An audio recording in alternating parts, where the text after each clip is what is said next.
Assalamualaikum warahmatullahi ta'ala wabarakatuh. Salam sejahtera, salam dari saya, Ki Sabrang Alam, pakar mistik Nusantara.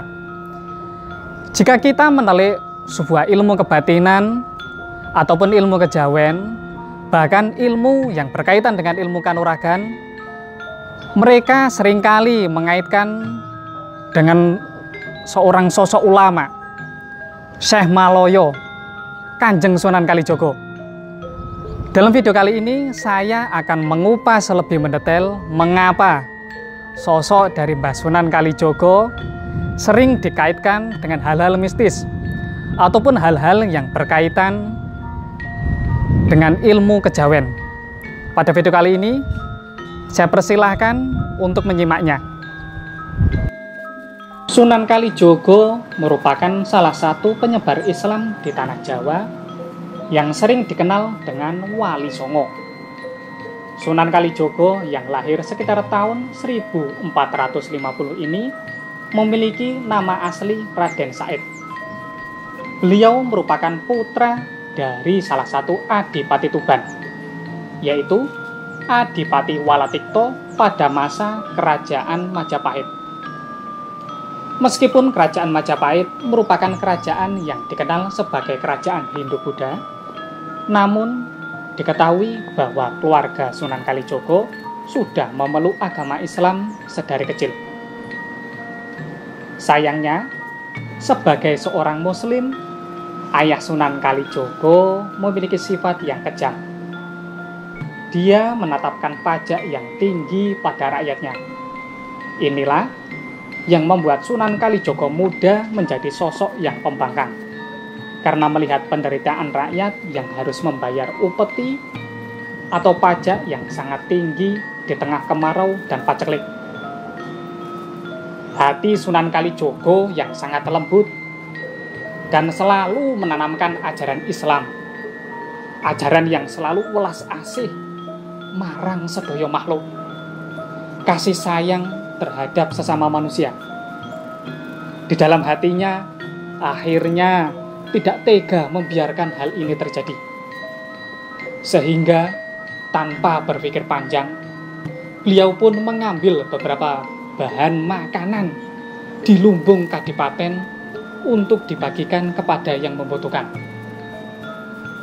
Tidak hanya itu, dia juga melakukan pencurian dan membagi hasil curian tersebut kepada rakyat. Karena hal inilah beliau diusir dari kadipaten dan hidup sebagai pengembara. Hingga bertemulah beliau dengan guru sejati beliau, yaitu Sunan Bonang. Dari didikan Sunan Bonang inilah beliau menjadi sosok yang taat dan memperdalam agama Islam hingga mengantarkannya menjadi salah satu wali di tanah Jawa yang dipercaya memiliki kemampuan spiritual yang cukup tinggi, bahkan menjadi guru sejati di kalangan tertentu.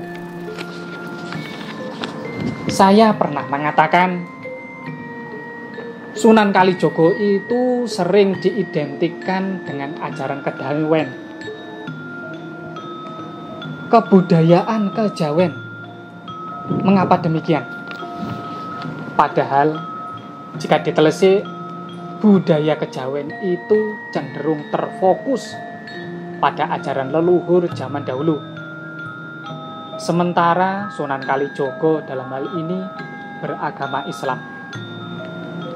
Inilah salah satu bentuk kelebihan yang dimiliki oleh Sunan Kalijogo.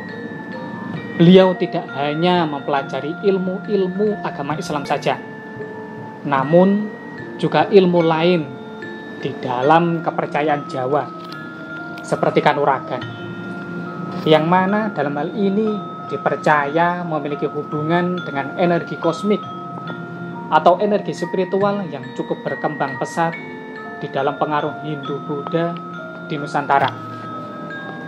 Selain mempelajari berbagai macam ilmu kanuragan, beliau juga mempelajari kesenian Jawa seperti wayang kulit, mocopat, atau syair dalam kebudayaan Jawa, kaligrafi, arsitektur, dan lain sebagainya.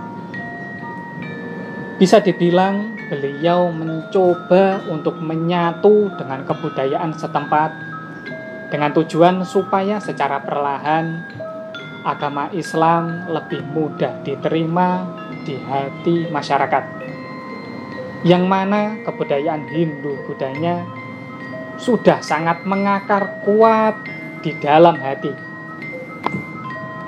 Beliau sangat mengerti mengenai jiwa manusia yang mana tidak akan bisa dipaksa untuk mengikuti hal baru, yang mana hal itu sangat asing, apalagi hal ini berkaitan dengan keyakinan agama.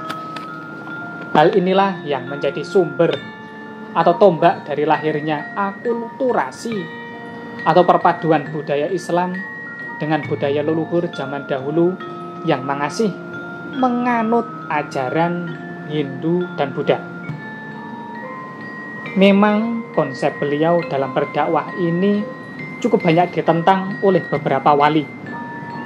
Bahkan di dalam Serat Wali Songo, beliau mendapatkan peringatan dari salah satu wali karena secara tidak langsung Sunan Kalijogo ini masih melestarikan budaya leluhur Jawa, di mana dikhawatirkan adat atau kebudayaan ini dianggap sebagai ajaran agama Islam. Dan dengan tegas beliau berkata, biarlah nanti generasi setelah kita, ketika Islam telah tertanam di hati masyarakat, yang akan menyempurnakan budaya itu. Selain Sunan Kalijogo, Sunan Kudus juga mendukung usulan Sunan Kalijogo yang hendak menyisipkan ajaran agama Islam di dalam kebudayaan orang Jawa pada zaman itu, seperti selamatan, wayang, gamelan, dan yang lainnya. Seperti halnya wayang, jika secara murni, wayang pada zaman leluhur cenderung menceritakan mengenai Ramayana dan kepercayaan-kepercayaan yang ada di zaman leluhur. Di tangan beliau, cerita itu diubah alurnya, diubah ceritanya tanpa merubah kepercayaan dan tokoh-tokoh yang ada di dalamnya. Beliau juga menciptakan beberapa tembang yang mana di dalamnya mengandung pengertian-pengertian yang dalam mengenai ajaran agama Islam, seperti tembang ilir-ilir, di mana di dalamnya menceritakan mengenai cahaya terang yang bisa mengantarkan seseorang menuju kebenaran sejati, dan lain sebagainya. Hingga akhirnya usulan tersebut pun bisa diterima, bahkan digunakan oleh para wali yang lain dalam menyebarkan agama Islam. Di sini penyebaran agama Islam disebarkan dengan cara mencoba untuk menerima ajaran agama leluhur Jawa dalam menyampaikan ajaran Islam agar lebih mudah diterima dan dijalankan oleh masyarakat, hingga akhirnya menjadi budaya itu sendiri di dalam masyarakat hingga sekarang. Tidak hanya karena ketegasan, kepandaian dan sifat welas asih serta toleransi yang tinggi yang membuat Sunan Kalijogo begitu dihormati oleh para leluhur Jawa dan bahkan orang Jawa masa kini. Namun juga karena beliau memiliki kemampuan spiritual dan juga kanuragan yang sangat hebat hingga dikagumi oleh orang Jawa. Beliau juga memiliki karomah dari Gusti Pangwasaning Jagat. Salah satunya adalah pernah beliau menancapkan tongkatnya ke tanah dengan tujuan mencari sumber air pada waktu kembali dari peperangan. Keluarlah semburan api yang hingga sekarang dikenal dengan sebutan api abadi. Akhirnya, beliau pun pindah beberapa meter dari tempat pertama beliau menancapkan tongkat. Setelah dirasa tepat, Beliau pun menancapkan kembali tongkatnya hingga akhirnya keluarlah air dari dalam lubang tongkat beliau tersebut. Dan hingga sekarang sumber air tersebut dikenal dengan nama Sendang Dudo. Selain kedua petilasan tersebut, beliau juga meninggalkan beberapa pusaka yang dipercaya memiliki kekuatan spiritual, yaitu rompi Ontokusumo, keris Kiai Carubo, dan yang terakhir adalah tongkat Kalimosodo yang terbuat dari kayu Kalimosodo, yang mana kayu tersebut hanya ditemukan di Pulau Karimun Jawa di Jepara, Jawa Tengah. Sekiranya itulah yang bisa saya sampaikan sampai saat ini. Dari sini bisa disimpulkan bahwa alasan mengapa Sunan Kalijogo sangat diidentikan dengan budaya kejawen dan juga hal-hal yang berbau mistik, bukan karena beliau juga mengakui adanya hal yang seperti itu, namun karena akhlak beliau yang begitu menghormati toleransi dan juga kependidikan beliau yang menggunakan budaya Jawa itu sendiri sebagai senjata atau sebagai sarana dalam menyiarkan agama Islam di tanah Jawa. Nah, dalam video tersebut saudaraku semuanya dapat melihat bahwasanya mengapa beliau Syekh Maloyo Kanjeng Sunan Kalijogo sering dikaitkan dengan hal mistis.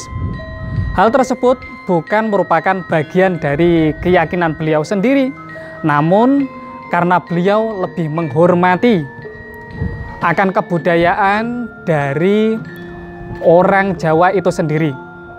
Jadi, ketika saudaraku semuanya sudah memahami akan konsep tersebut, jadikanlah hal tersebut sebagai bahan pembelajaran agar diri kita nantinya bisa menjadi insan yang paling terbaik di hadapan Gusti Panguwasaning Jagat.